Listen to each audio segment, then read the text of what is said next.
All right, fellas, and what probably must come as shocker of the year. We're going to be talking about the Knicks again. It's the All Star break right now, so there's no new games or anything. But obviously, this new All Star thing is just kind of like weird. Like whoever came up with this, I feel like has some really good job security because I saw some graphic that was like Dalton Connect, Ron Holland, and some other rookies versus the most loaded team ever, like LeBron, Steph, KD. It's like I don't think this is what the All Star game was really missing, but I mean, you may as well try something, I guess. I don't. Good for them for trying. I really can't say anything more than that.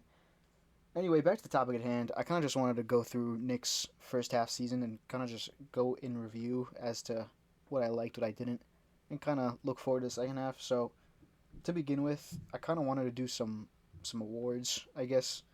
And my first one is really most outstanding player, and I would be well within my right to just say Jalen Brunson and not have to explain a single thing, but when I wrote this, I kind of felt like maybe they should go to the guy who was incredible while also exceeding some expectations. I kind of already viewed Jalen Brunson as like a top 5 to 8 player coming into the year, so him doing all this really isn't that surprising to me. Granted, I may be a little biased, but for most outstanding player, I'm going to go with Karl Anthony Towns. He's doing 25 and 13 a night on 53, 44, 84 efficiency, taking 5 threes a night, and quite frankly, he has been everything any Knicks fan could have possibly wanted and more.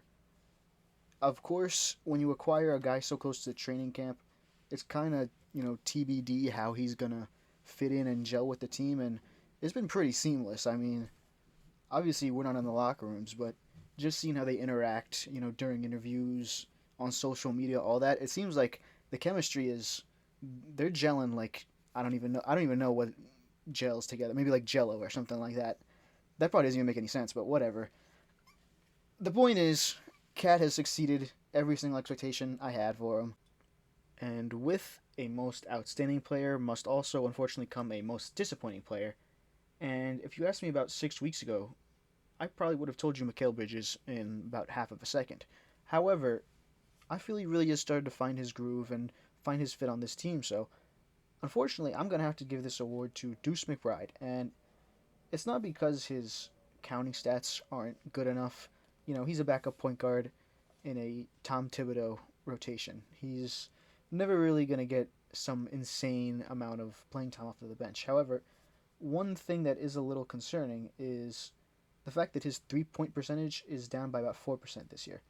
And, on last year's team, he was most successful when he was playing next to Jalen Brunson and Isaiah Hartenstein at center. And one thing those two offer is creation. So they were always getting him good looks from three.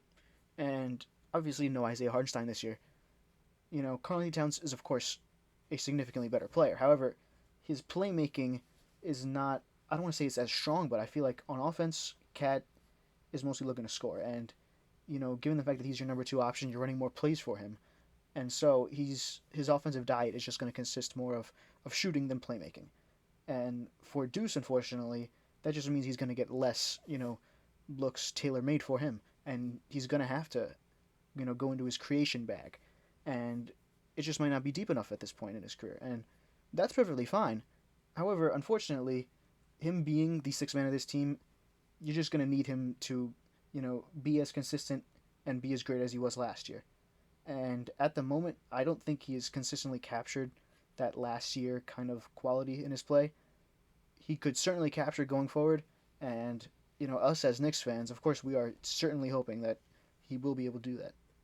Now, one final distinction before we move on, and that's going to be my pick to click in the second half, and I'm going to go with Mikal Bridges. Now, obviously, Mikal Bridges was acquired this summer for a very hefty price tag, and early on in the season, it was looking like we made a very, very significant mistake. However, in recent times, since about Christmas, I feel like Mikal Bridges has really rounded into form here. Obviously, on Christmas, 40 points versus San Antonio, national TV, everyone watching. He was the best player in the Knicks that night. And since January 1st, Mikal Bridges is doing 17 points, 3 rebounds, 3 assists, shooting 36% on three-pointers, and he has had some very potent offensive games versus some very strong teams. He scored 24 versus OKC and Orlando, 27 versus Detroit, 28 versus Memphis. It's very clear that he's getting more comfortable in his role, and a Mikal Bridges that's comfortable in his role is a very dangerous player for a playoff team. He's playing less minutes recently. His minutes per game for the new year is 36, which, yes, that is a decrease from his minutes per game on the season. He has 2+ steals in 10 of his last 29 games. And the most recent time we saw Mikal Bridges, he was guarding Trae Young. And of course, Trae Young had a very nice stat line. However, Mikal Bridges was the primary defender on Trae Young. Trae Young went for about 8 turnovers, shot horribly from the field. And a big part of that was Mikal Bridges in the Knicks defensive scheme. So if this Knicks team is going to want to reach their potential, this Mikal Bridges will definitely help. Now, looking at the Knicks team as a collective, I kind of just want to look at some positives and some negatives. And of course, the number one positive for this Knicks team is their offense. They're producing a 120 offensive rating, good for second in basketball. Karl-Anthony Towns and Jalen Brunson are both all-stars. Mikal Bridges is starting to round into form. OG is always capable of draining his three-pointers. You got guys like Cam Payne coming off the bench, very productive on the offense side of the ball at least. So the offense of this team is obviously fantastic. Additionally, this team's starting five has so much chemistry just built up over time played. This Knicks starting five has played significantly more minutes than the second place team, and it's kind of funny that we like to get on Tom Thibodeau for playing his starters too many minutes, but it does work. They do have a 5.4 net rating. It is a very productive unit. However, some things the Knicks really need to work on, of course, defense. The defensive rating is 114, which is 18th in basketball. It's down from last year, or I guess I should say up, since defensive rating is kind of like golf, you want it lower. But this team does struggle defensively. Karl-Anthony Towns just is not going to provide much paint protection. And another thing we need to work on is, of course, the return of Mitchell Robinson. Now, that should help the defensive side of this team. However, it remains to be seen what kind of version of Mitch are we going to get. Are we going to get the Mitchell Robinson experience, which would be fantastic? Or are we going to get kind of a limited player? He has had multiple surgeries these last couple of years. It would track that maybe he struggles a little bit.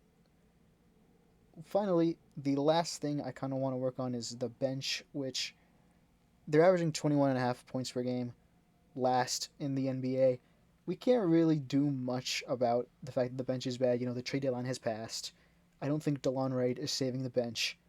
But one thing we can do is, when Mitchell Robinson returns, could we see Mitchell Robinson playing the 5 and Karl-Anthony Towns move to the 4 and Josh Hart move to the bench? I feel like, kind of trying to replicate what Cat played in last year in that Minnesota team where, you had a very strong paint-bound, rim-protecting big man next to him, which allowed him to play the 4. He had a fantastic year, made the All-Star game, and the Wolves saw a lot of success with that lineup. So, could we see that later on this year? Kind of try to run maybe like a target version of the Wolves? Maybe. And could that help the bench? I think it would. However, it may potentially kind of diminish the starting unit, so it should be interesting to see what happens when we work Mitchell Robinson back.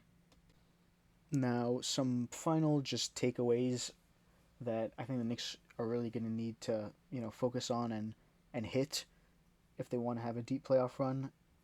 First things first, guys are just going to have to play their potential. Deuce, I trust him to find his rhythm that he had last year and, be that sixth man who can come in, hit a couple threes, really get the crowd going. Mikal Bridges, I feel like he has been rounding into shape lately.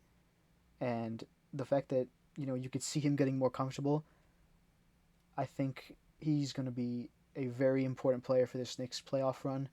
And, people are never going to forget that they traded all those first-round picks for him.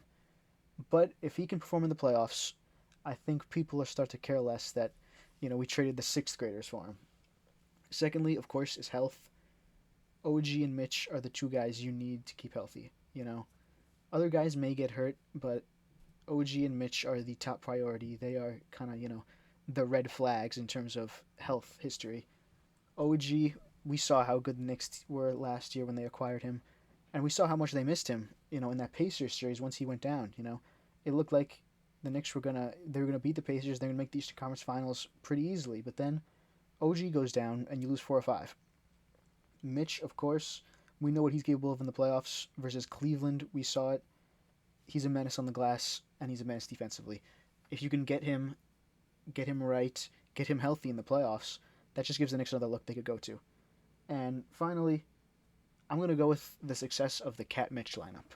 We all saw how successful last year the T Wolves were with that paint big Cat combo. And then, of course, your offensive engine, Anthony Edwards, Jalen Brunson. If if the Knicks can find success with that pairing, I think this Knicks team can go to the conference finals. Of course, if they're able to avoid the Celtics in the second round, hopefully. But anyways, that's really all I have. Have a nice little All-Star break. Kind of de-stress every single night. Just, you know, don't have to watch all those really tight games down the stretch. So let's just have a good one. Let's have a nice second half, and let's go Knicks.